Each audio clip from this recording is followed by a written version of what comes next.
Good morning. My Morning. name is Nicole Newman, and I'm the superintendent of the Wheatland Union High School District. I want to welcome everyone to our video today. I want to first introduce who's here to speak. I'll tell you what, why don't y'all introduce yourselves instead of me doing it? Jesse, go for it. Sure. Good morning. My name is Jesse Castillo. I'm the Director of Fiscal Services for Wheatland Union High School. I wanted to provide a budget update in today's presentation. My name is Shondia Edwards. I'm the Assistant Principal at Wheatland Union High School and the Principal of Edward P. Duplex High School. I am Preet Chima. I'm one of the counselors at Wheatland Union High School. My name is Christopher Joran. I'm one of the counselors at Wheatland Union High School. Good morning, Cy Olson, Principal, Wheatland Union High School. Okay, I'm going to share my screen and y'all tell me if you can see it. Can everybody see it? Yes.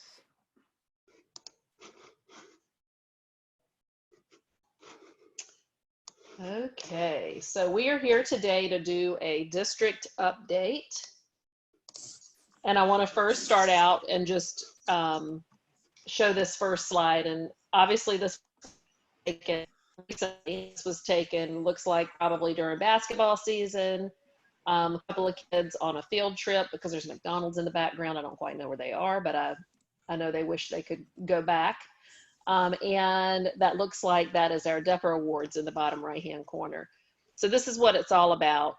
There's not a teacher or an administrator in public education right now that wishes that we couldn't go back to these conditions, and we're hopeful that that's going to happen sooner than later. Just a little overview about the things we're going to go over this morning. We're going to talk about distance learning and grading. We're going to give a counseling update, end of year activities. We're going to talk about the class of 2020 and the things that are going on with them as we wrap up the year, budget, and back to school. And so I want to talk about the planks on a pirate ship. So on Friday, March 13th, schools around us were closing and students wanted to go home. And that wasn't because of COVID, but because what kid doesn't want an extra couple of days off? Obviously, that's turned into quite a bit longer now, and my heart breaks for our seniors and all of our kids, but in particular the senior class at Wheatland Union High School and at EPD, that they're not being able to end the year doing those things that they really want to do. That just makes us really, really sad. Let me go back a slide. There we go. So the COVID crisis. So my dear friend, Tim Taylor, who's the retired Butte County SUP and now the director of the Small School Districts Association, he refers to 4 points and he calls them forks in a row, but I'm going to refer to them as planks on a pirate ship. That's our own Wheatland version. And, you know, we have to do everything pirate related. So just know, as we're making decisions, that the health and safety of our students and our staff and our community is a top priority for Wheatland. All of our actions in response to COVID-19 are driven by data. And obviously the first bullet point here, the COVID crisis, we all held out hope. We didn't want to close school. But as we got more and more information, we realized that it was inevitable that we continued with distance learning for the remainder of the year and into summer. The second bullet point is about blurred vision and confusion. And we've done so many things in the past couple of years, and we are headed in such amazing direction with the leadership of a student-centered board, our school administration, dedicated teachers and staff. And now where we thought we were headed, the carpet has been pulled out from under us, and there's certain uncertainty and confusion ahead. And the budget crisis, and we're going to talk about that in a little bit, but that's exactly what it is. Just now when school funding is where we were able to have an array of programs for our students, now there's uncertainty and cuts ahead of us. The COLA that Jesse will talk about, the cost of living adjustment, when it originally came out in January, it was lower than we'd hoped, and it bummed all of leadership, boards, CBOs, but there was hope that the state would make up the difference with their reserves and we could keep on moving along. And now that the May revise hit, last week. I believe it was Thursday. You know, we're just headed back thinking that we could beg for what the original lower COLA was. But the one piece that is clear in my mind is we're going to have to make considerable cuts in public education to the tune of about 10% for next year unless some things change. But it's important that our stakeholders know this reality, and we do not avoid budget conversations, because when we do, it leaves people to fill in the blanks for us. And lastly, will we return to school or not, you know, in the fall? That's the $1 trillion question, and we'll talk about that a little bit more today. Now, distance learning, grading, and counseling. I'm going to turn this over, but before I do that, I want to show you, let's see, I'm going to just show you where a couple of things are on our website. We upgraded our website this past year, and we have been keeping everything on our website as it relates to this COVID crisis and online learning and college and career choices for kids and the direction that they were going. The first thing that's on here is online learning. Can y'all see my screen? Okay. So when we launched our online learning program, we set up the spot. It's got everything on here that parents and students can go to find information about online learning. And then we have some COVID information here as it relates to testing, SAT, ACT, AP. And then back on our homepage, and Chris and Preet will talk about that a little bit too, about counseling. But back on our homepage, we also have this announcement section. And if you go to see all announcements, you have a list of every announcement and every letter that's come from me or my leadership team since we've closed school on March 16th. And now I'm going to turn it over to, oh no, actually I'm not. Let's see, let's talk about counseling for a second. So this is counseling a little bit different than academic counseling. We have a website that we set up that has SEL resources on it. Let me pull that up for you too. Oh, that's Facebook. Hold on. Here we go. Okay, so if you go to students, counseling, SEL resources, there's a list here that Chris and Preet and Mrs. O'Neill have set up that just have links for parents to support parents and students during this time. We also have been fortunate enough that we have Mrs. O'Neill, who's a licensed marriage family therapist, and she works for the district. And she has set up a mental health hotline where parents and students and staff, if they need to, call in and talk to her. You can text that number or give her a call, and she's always available to help. The Meals and PBET program, PBET stands for Electronic Benefit Program. It's just for students who are eligible for free and reduced lunch meals. They can get extra food benefits. So if you need to apply by May 22nd, so I think that starts, is that Friday? And you go to this website, and if you are a free and reduced lunch, you can access those services. Families with children who applied and got CalFresh, Medi-Cal, or foster care benefits after school closed may get up to $365 for each child. It just depends on when you applied. So make sure you're taking care of those services if you need them. Now I'm going to turn it over to Miss Edwards, and she's going to talk about online learning. Yes, when we left to go to online learning on March 13th, the first thing we did was set up a schedule that mirrored kids' schedules and showed kids whether their classrooms would be in Edmentum or Google Classroom. In addition, we took some time with the departments, and each class, if they were using Edmentum, we mirrored what kids were actually going to be missing in their classrooms. So kids are not just doing things just to do things. They're actually doing content that they need to be successful in their future classes. So it's important that kids continue to work. The classes each match content that they need that we would have not been able to give them since we are out. So that allowed students to work at home at their own pace and still get the same content they would have gotten in class. Okay, thank you. Let's talk about technology. All right, good morning. Just wanted to give everyone an update on the technology that we've rolled out in order to serve all of our students through distance learning. When we first closed in late March, the first thing that we did is between myself and several other staff members, we contacted every single family in the district. And the purpose of that was to reach out and see what technology they had in their homes currently.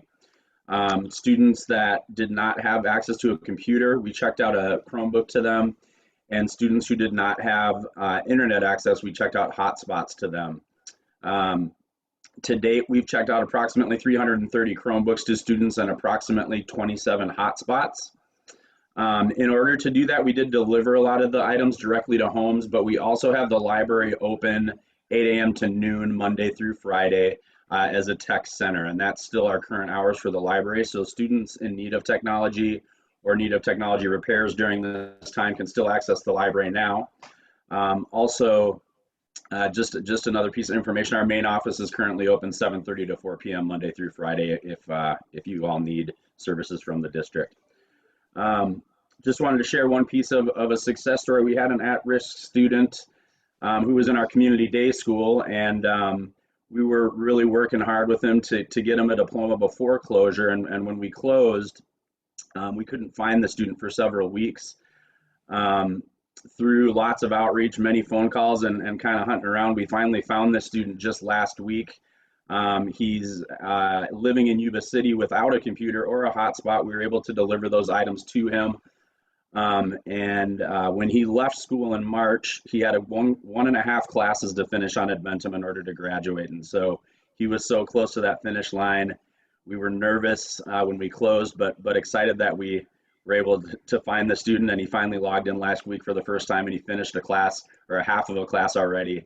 And now he's down to his last class to get a diploma. So just a success story about being able to reach out to some of those at-risk kids with limited connectivity and try to make sure that we get them across the finish line. Thank you.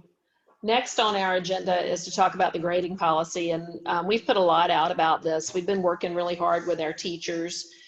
It was the directive from the California Department of Education that we hold students harmless, and what that means is whatever, right as all of this was ending, we were right at the end of third quarter, and we were able to secure those grades. So whatever your student had at third quarter was the grade at a minimum that they could get. So if they had a C, then their grade could not drop below a C. If they had an A, their grade can't talk this morning, their grade would not drop below an A. However, if they had a grade that they wanted to improve, if they had a B, C, D, or obviously an F, that's something they'd want to improve. The work that they're doing now would enable them to improve their grade. So we're excited about that. We want to make sure that parents and students know that all of this work, like Ms. Edwards talked about just a minute ago, it's been strategically placed into Edmentum or into Google Classroom, whichever platform the teachers are using, so that students can not drop their grades. And so they're also able to work hard and not miss any standards or content that they need to move on to the next level. So it's really important that they're doing that work regardless of what their grade is. Okay, next steps to college and career. Mr. Jordan and Ms. Chima. Hello, I'm going to talk a little bit about the CSU and UC applications, and then let Chima talk about FAFSA and senior transcripts. So one of the biggest things we want to let families know is that there is no change to the deadline for CSU and UC applications in terms of how the window opens and closes for our class of 2021. The CSU application is still set to open October 1st and will roll all the way till November 30th. And for the UC applications, they will officially open November 1st and close November 30th. However, students can view the application as of August 1st. They just can't submit anything until that November 1st through November 30th window. It's really important that we make sure our students are exploring right now and looking into colleges, seeing what's best going to fit their needs in terms of what they want to study. I always highly encourage students to look at the majors and not just the schools themselves, because some kids want to study specific things and then they pick a college and realize when they apply, oh, they don't have it. So we just want to make sure that they're exploring those options. Also, apply early. We don't want to see our kids applying on the November 30th deadline, because the website has a tendency to crash on that day because a lot of students submit their applications on the last day. So we just want to make sure that we're ahead of that curve. Also, when speaking about CSUs and UCs, we wanted to note for our current senior families that a lot of those programs are going to be hybrid in the fall. So fall of 20 for our current seniors that are going to those schools, it looks like a majority of their classes will be online. So we just wanted you guys to be aware of that. And I'll let Preet talk about FAFSA. Hello. So FAFSA applications were open October 1st for our seniors. Like Mr. Jordan had mentioned, CSU and UC classes are going hybrid. And so some students may be making some decisions of saying, you know what, is it worth going to the CSU UC, or just, you know, trying out the community college and be home? So just keep in mind, seniors, that it's really important that you update your FAFSA just in case you are deciding to go to a community college. If you haven't already done your application for FAFSA, please contact me or Mr. Jordan immediately so we can kind of help you through the process and get those funds to you, and you'll be ready to go to whatever path you're going on to. Juniors, we will be talking to you later on regarding the FAFSA application that'll open up for you guys October 1st. Seniors and transcript. Hopefully by next week, you'll get an email from us saying regarding a exit survey. This exit survey, seniors, is really important that you fill that out, because that's going to tell us where we're going to be sending your last transcript that shows that you've graduated from high school and that you have met the A through G requirements, and then whatever journey, or even for community colleges, what math and English that they need to put you in. And then in that information, we will also be wanting to know where to mail your diplomas. So be on the lookout for the exit survey. Thank you, Ms. Chima. Mr. Jordan, you want me to go to the next slide? Yes, please. So I wanted to give you guys some testing updates as far as college testing for the PSAT, SAT, as well as the ACT. So I'm going to start talking a little bit about that. The College Board has relayed to us that if it's safe from a public standpoint, the College Board is looking to reopen testing on August 29th.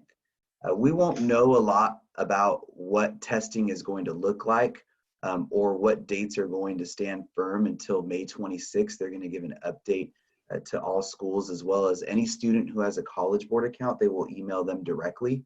So if your student has a College Board account, we highly recommend on May 26th for them to look to see what information is going to be available for them. If they do not have one, we'd recommend that they create one. It's pretty quick to create a College Board account. It takes about 15 to 20 minutes if they're not registering for an exam at that time. The College Board's also going to be doing something a little bit different. In the past, they would have about 4 tests in the fall. It looks like they will be testing every month in the fall semester. So opening August 29th, they will also have a test on September 26th, October 3rd, November 7th, and December 5th. Right now, the College Board is looking at other means of testing. One of the biggest means they're looking at is similar to the AP testing, doing tests online if safety protocols are not lifted for students to take tests in areas where it's a physical capacity. So one of the things that I did want to talk to you guys about in regards to The SAT is some of the things that we've been seeing online, some of the information that's being put out there. One of them being that is the SAT suspended? And that is for the class of 22 or 2021, sorry, 20 and 21. The exam is suspended for them for having to apply to a four-year college in California. So our current juniors do not necessarily need to take an exam. If they have taken an exam though, it is encouraged that they do send those scores. And if they plan to take an exam in the fall, they are encouraged to send those scores as well, or at least put the intent to take an exam. Another thing that we've heard is, are they going to suspend it for multiple years, 2022, 2023, 2024? And as of right now, the intent is just to suspend it for our current juniors for the class of 2021. Right now, that's what they're looking at. There is talks and they're kind of going in discussion of where testing is going to go beyond that. But as of right now, where it stands, it just looks like it just falls for our current junior class. So go ahead and go to the next slide, please.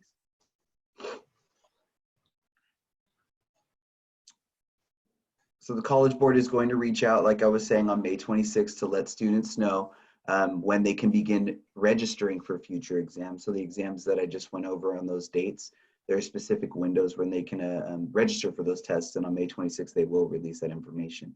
The SAT or SAT school day information will also be released in weeks to come. We had a test scheduled in March for an at-school SAT. However, it was postponed because of the COVID, and then it was canceled. So not much information has been released about when those dates are, or whether they're going to allow us to resume those dates or what it will look like for future testing, but more information is to be released soon. PSAT information as well will be released soon. They're still trying to figure out how they're going to format those exams as well. As I was saying a little bit earlier, our current junior class will not need to submit SAT scores to the California State nor the University of California institutions for eligibility to apply. That means that the class of 2021 does not need to take the SAT to apply. However, if a student has already taken the exam or will take the exam, they can put it on their application. Another thing that I would like for students to know is that this applies specifically for our California State and our California University schools. Out-of-state schools, we highly recommend that if a student has questions about them, they can come to myself or Ms. Chima regarding the school, and we can check to see if that school is requiring an SAT or an ACT score. A lot of our information is for in-state, and then we kind of treat the out-of-state like how we do when we are in school, where we have the students come in and talk to us about those specific schools, and we can look those up for them. And then I'll let Ms. Chima talk about AP exams real quick. All right, so AP exams this year are at home, and juniors and seniors, I know this has been a challenging time for taking the test at home, but just keep in mind when you do take the test, there is a survey at the end, and I strongly am recommending that you fill out the survey, because then that will give feedback to College Board regarding your concerns of how you felt about the test. In addition, this week we did get some notification from College Board regarding students that were not able to submit their AP exam, but the students, you will be getting an email from College Board, and I strongly recommend that you follow those steps and then have the opportunity to resubmit again. But please continue to checking up on College Board regarding AP status. Mr. Jordan, did you talk about ACT? I'm going to do it right now. Okay, perfect.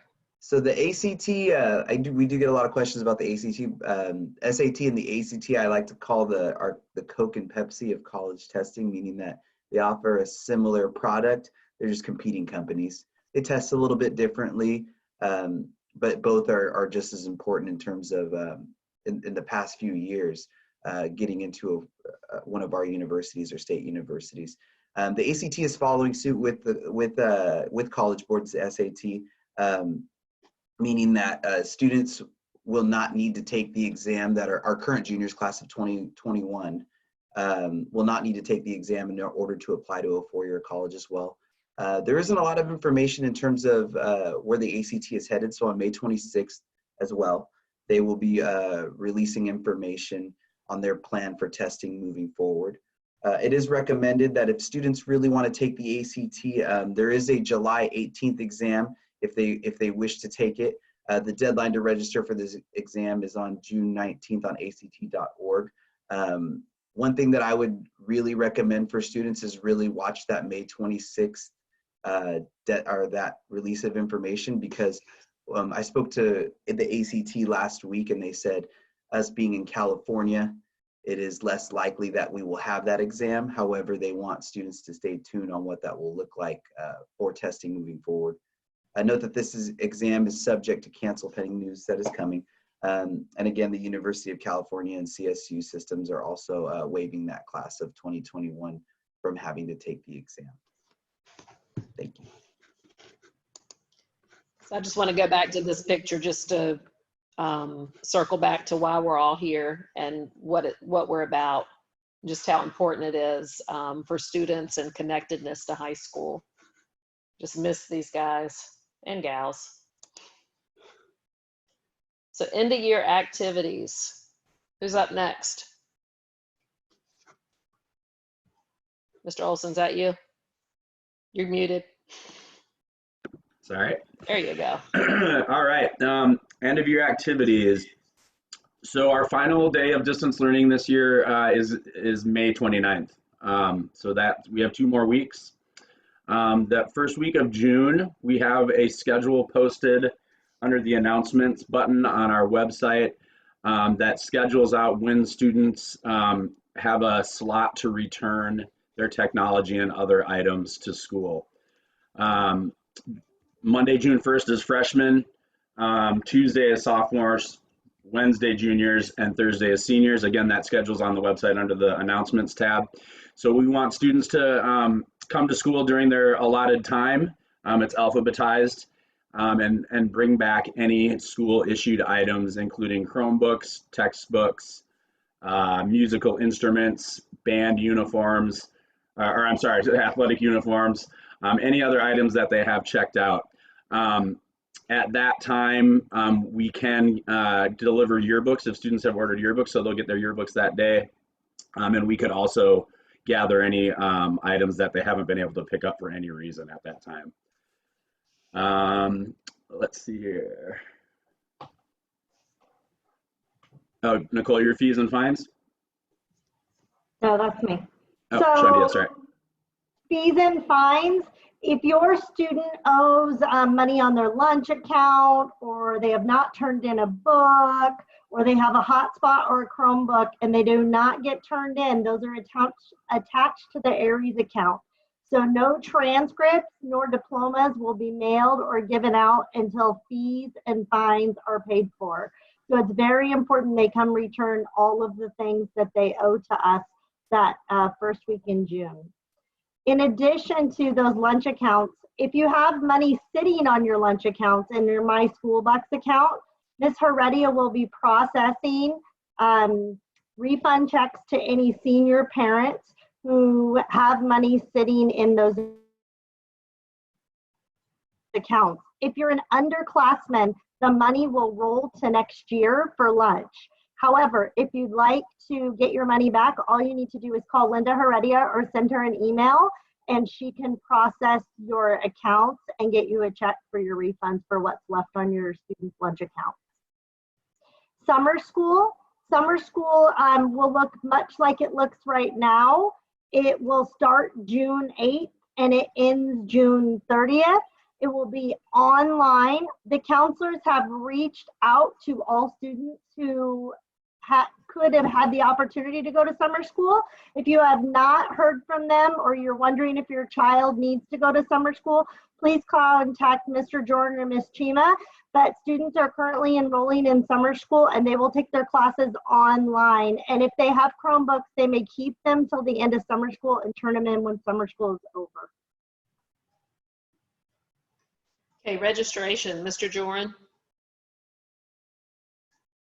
One thing that I would say to families is if your student is wondering, if they did not turn in a registration form with their classes, if they're wondering if they submitted that form or if their classes were picked, they can shoot myself or Miss Chima an email with that registration information or the classes that they wish to take. And what we can do is what we're thinking is it's better late than we don't get it at all, because when we are helping kids with schedules, it's beneficial for us to see that information so that we can see their preferences over us just picking the classes for them. So go ahead and send us an email if needed. Okay. Mr. Olson, you want to talk about the virtual tour? Absolutely. So right around closure time at end of March, when schools closed, we had scheduled our annual 8th grade day.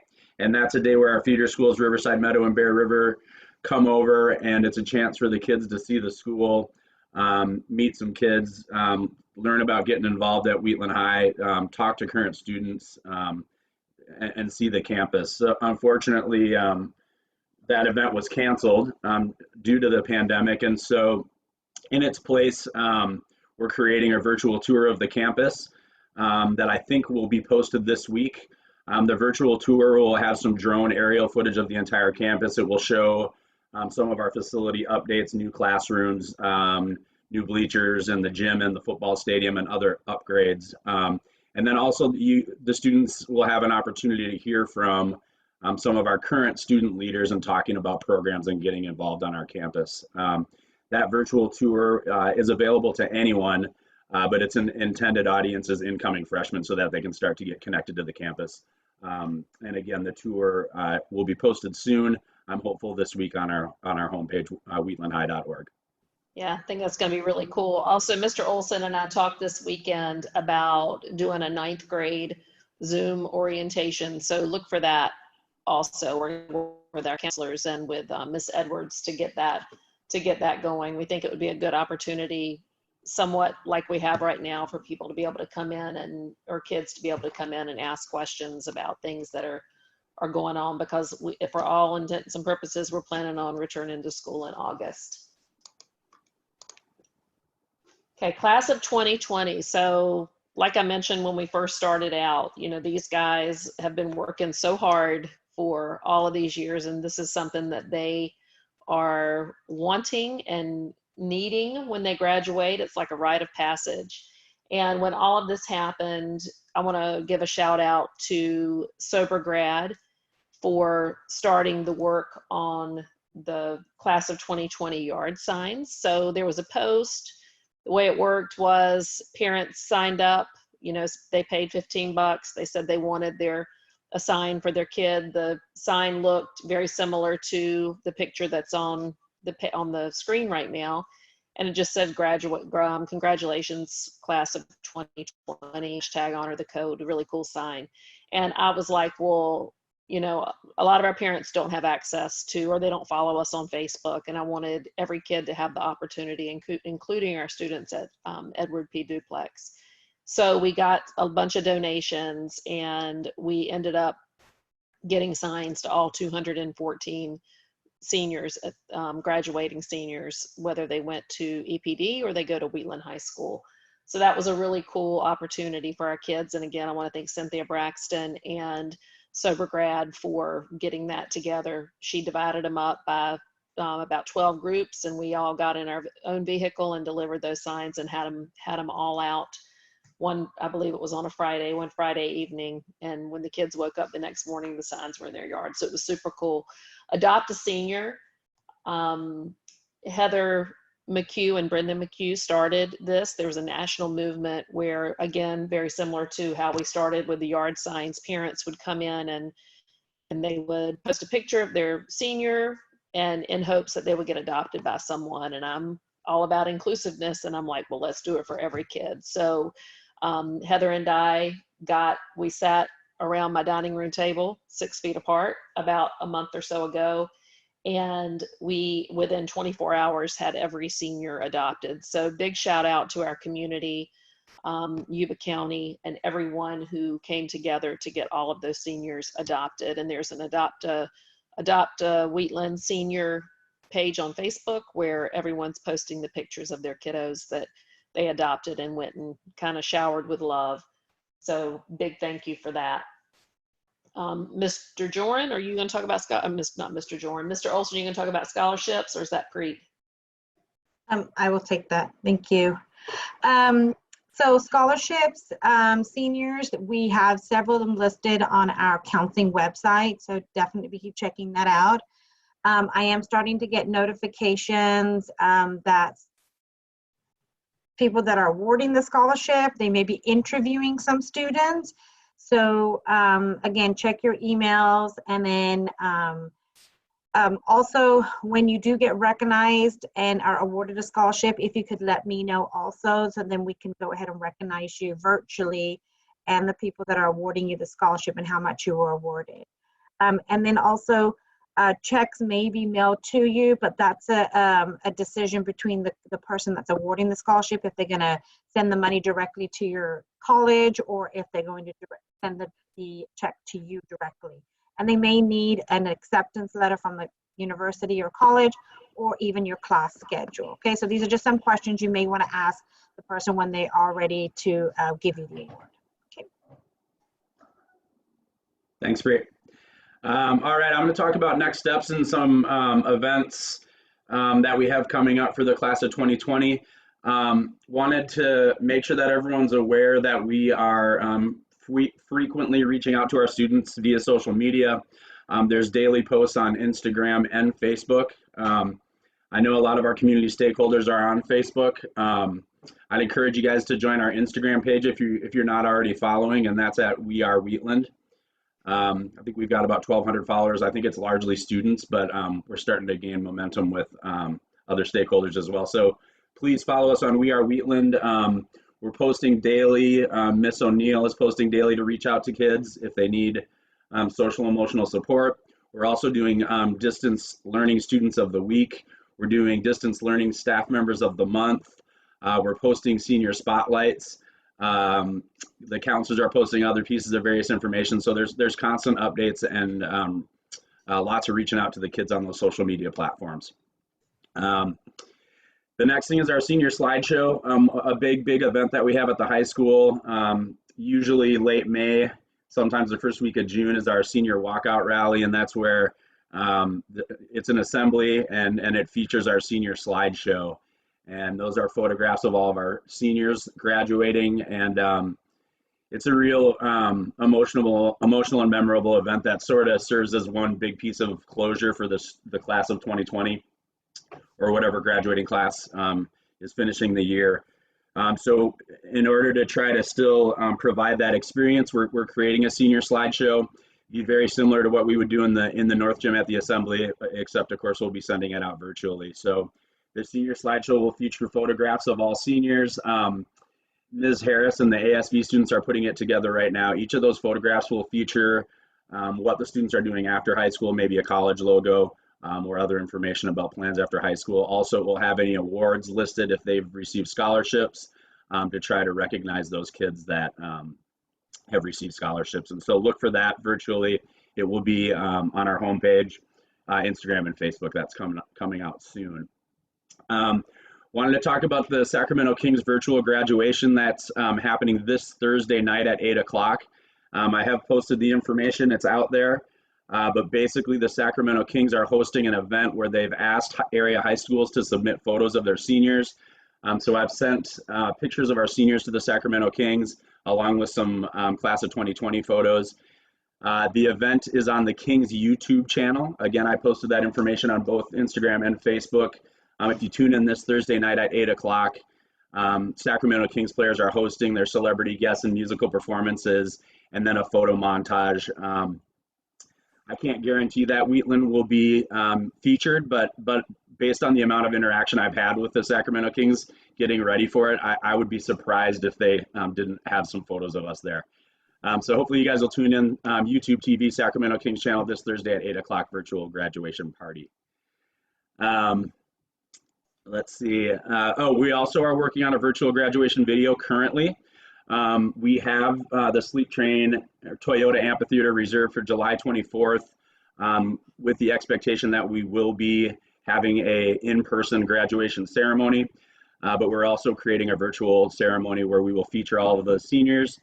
And then the seniors can have the option of submitting a 15-second video in their cap and gown, where we've given them some question prompts to answer, and those would be featured in the virtual ceremony.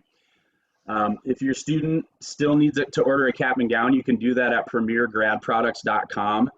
Feel free to contact us at the high school if you need any assistance with that.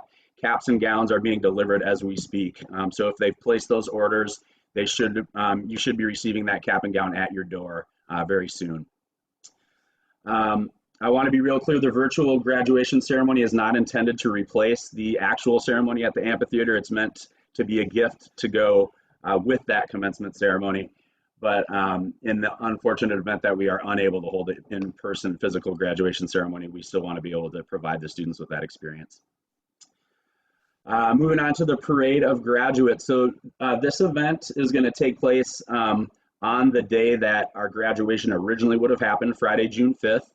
At 4:30, we're asking seniors to show up at Bishop's Pumpkin Farm in a vehicle with their parents. And we're going to line up a graduation parade. The basic route is it will go down Wheatland Road, turn into the Wheatland High School parking lot, where seniors will be given their yearbook and also an Honor the Code t-shirt. When they go past the football stadium, we're going to have the speakers turned around facing Wheatland Road, and student graduates' names will be read over the loudspeaker along with some music to kind of have an exciting atmosphere. Seniors have been asked to decorate their cars to make it a fun event. It then goes into Plumas Lake, and at a park in Plumas Lake, there's going to be another PA system set up where their names will be read again. And then they'll turn into the Riverside Meadows there, and that's where the parade will end. And Sober Grad Night will be set up there with additional gifts and items for the seniors. So that event is meant to, just recognize our seniors and give them a fun event, despite the times that we're in. I mentioned previously, but just that last bullet point there, our intention at this point is to hold a physical graduation ceremony just like we do every other year. And that is to be held July 24th at the Toyota Amphitheater. We're going to recognize the Edward P. Duplex graduates at 5:30, and then the Wheatland Union High School students at 7:30. So look for more information on that. Of course, we're going to keep safety in mind, but our intent is to provide that ceremony for our kids. Thank you.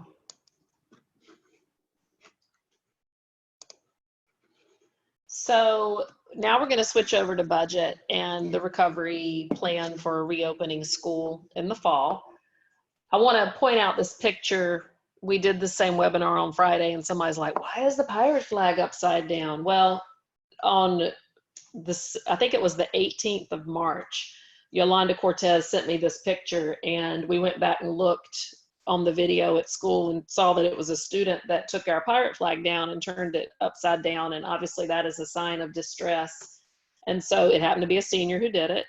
And, I thought that was, pretty telling just how, how much our kids are going through right now. So I just thought that was a cool, not cool picture, but I mean, just a memorable picture of this COVID time and school closure that we're going through. As I mentioned earlier, on Thursday, this past Thursday, Governor Newsom gave his May revise or published it. And we're going to talk about a couple of things today, Jesse and I are. And one thing's about our budget this current school year. Good news is it's not being cut.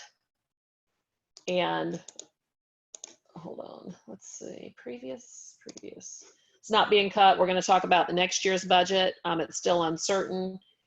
2021 budget will change more than likely this summer. The importance of federal relief to the federal government, and we are preparing to return to school in August. And so the first thing for this school year, on February 28th, they decided, or nothing happened on February 28th, but that was the date that they decided to use for school districts for their P2 ADA. And Jesse, what is, can you explain what P2 is? Sure. Our P2 ADA is our period 2 average daily attendance. Basically, that means it's our average time that a student is actually present in a classroom from our first day of the school year till about mid-April. So it's about 9 months worth of average daily attendance. And this figure is what we're primarily funded off of. So for this current year, it's 837 approximately. And that's what our funding is based off of. Okay. So the only budget cut that we think we're going to get this year is for potentially lottery. And we are projecting about a 15% increase in that, which isn't that much money for the district. It's about $20,000. So hopefully we'll be able to absorb that. And we've also, and in this next slide, I'll talk about it too, we've also stopped all non-essential expenditures for the remainder of the school year through June 30th. Okay, Jesse, you want to talk about this next slide? Sure. So obviously, there's a lot going on with the COVID pandemic, and unfortunately, there's a lot of implications for our budget in the current year, as well as moving into our future fiscal years. In the current year, we were able to make a few adjustments. Firstly, in our revenue category, we had slightly increased P2 ADA than we were projecting, which led to $77,000 increase in funding. We were also able to add to our budget SB 117 COVID relief funds, which were provided by the state of California of approximately $14,000, as well as the Federal CARES Act of an additional $55,000 in funding for us. While suspending the school year in classroom learning is unfortunate, it did allow us to save in some of our expenditure categories and bolster our ending fund balance moving into next year. Some of the items we were able to cut down in expenditures were materials, supplies, our transportation costs, as well as substitute and overtime costs for our district.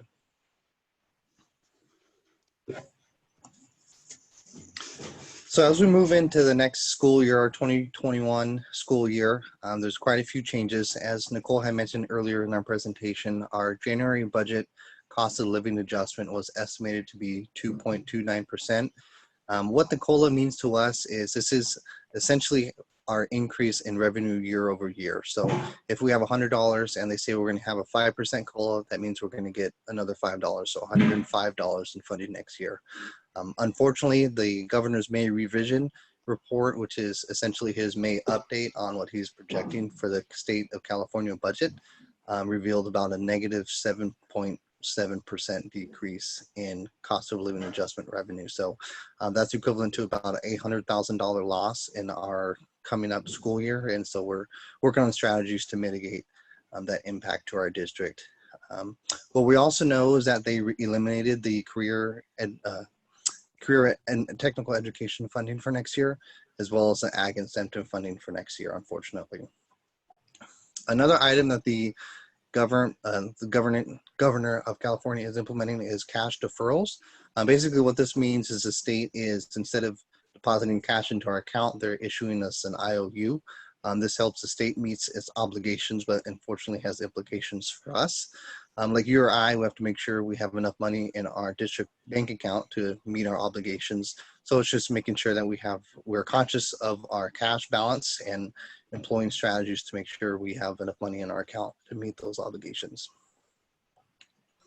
On the good news side, we are still anticipating receiving our full revenue for our strong workforce grant issued in the 2019-20 school year, as well as other grants awarded this year.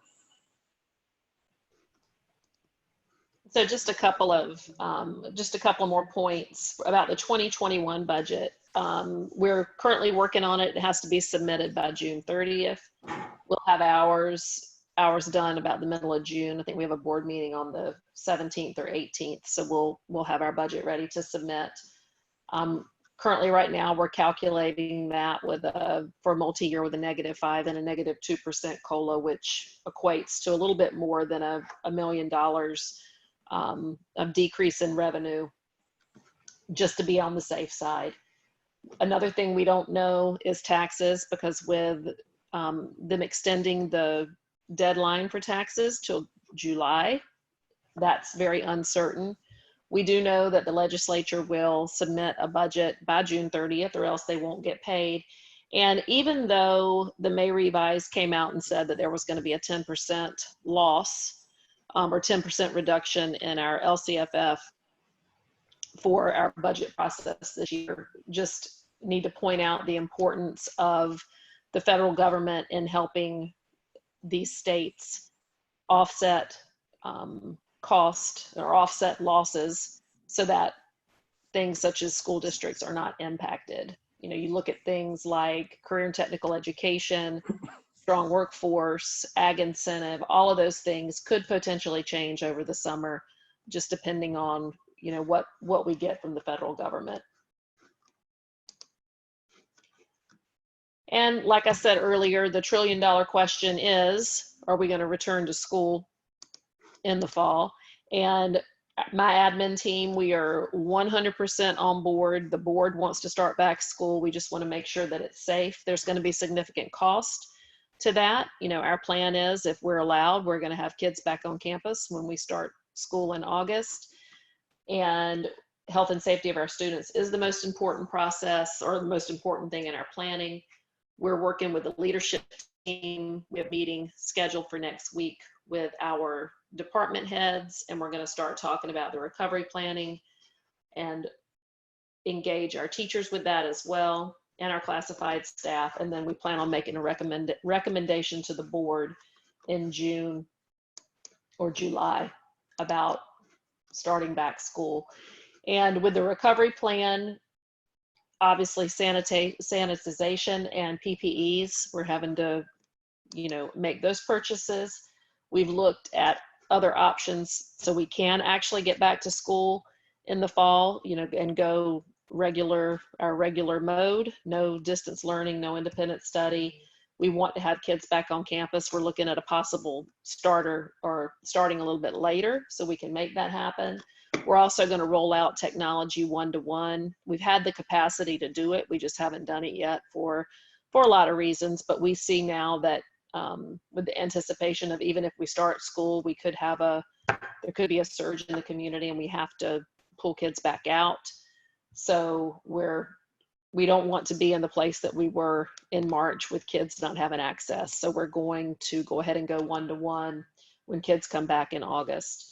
And we've also, you know, we're making changes and making sure that we identify our kids that are medically fragile or that have health issues that, you know, are more likely to be susceptible to COVID, or if they do get it, their health is at risk a little more so than most. So we're identifying who those students are.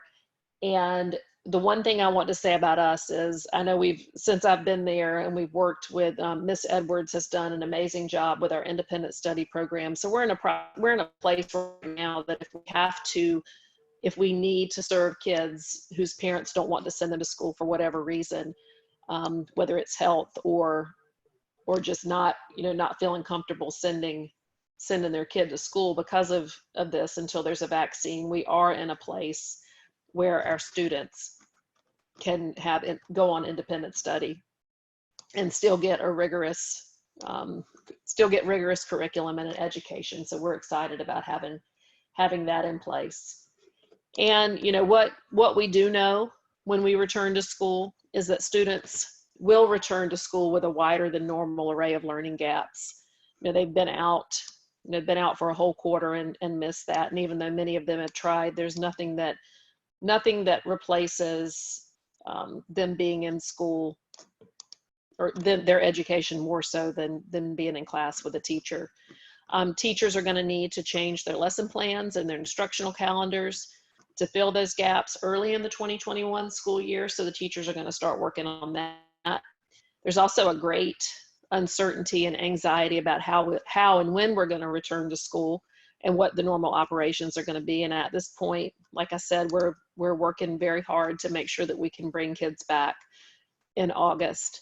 Also, many of our families have experienced significant economic impacts. So we're planning for an increased frequency of stress-related behavior and making sure that they can also fill out for free and reduced lunch. So we're able to feed those students and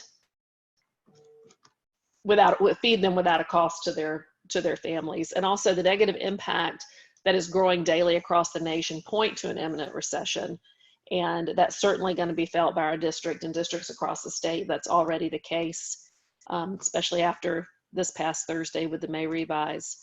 But the district will continue to ascertain information as it is released, and we're going to continue, as we always do, to keep our district stakeholders informed of our economic conditions. And the other thing that I do know is that things are going to improve. It's going to be difficult for some time, but I know that, you know, we will get back to, I don't want to call it a new normal, but I believe we're going to get back. We're going to get back to normal, hopefully sooner than later. And I'm going to end with this one last comment. I'm a huge Kenny Chesney fan. Just a fun fact about me, and I walk all the time. I try to walk about 4 to 5 to 6, 7 miles a day, just depending on the day. And the other day I was listening to his album, one of his newer ones. It's called Songs for the Saints. I don't know if anybody's ever heard it, but there's a song on there called Better Boat. And I go back to my pirate theme, and maybe I could refer to it as a better pirate ship. But it's just funny how music influences and inspires people all the time. And I was having a moment on this particular walk, and my admin team knows that I've been having those lately. And I've been having many sleepless nights and thinking about how the budget was going to impact not just Wheatland, but every student, every child, school-age child in America. And that makes me really sad for public education. But the lyrics go something like this. Now and then I let it go and ride the waves I can't control. When I get done, the thing may not float, but I'm learning how to build a better boat. And everything that we've shared with you in this presentation today, that's what we're doing in Wheatland. When we come back, it isn't going to be the same. It simply won't. But we're going to work together and build a better boat. And I want to thank all of you for your time today. Please continue to check our social media and our website for updated information. So we're going to sign out, and just know that you can call us. All of our contact information is on the website and on Facebook. And we look forward to seeing all of your faces in August when we return to school, and hopefully a graduation in July. Thank you.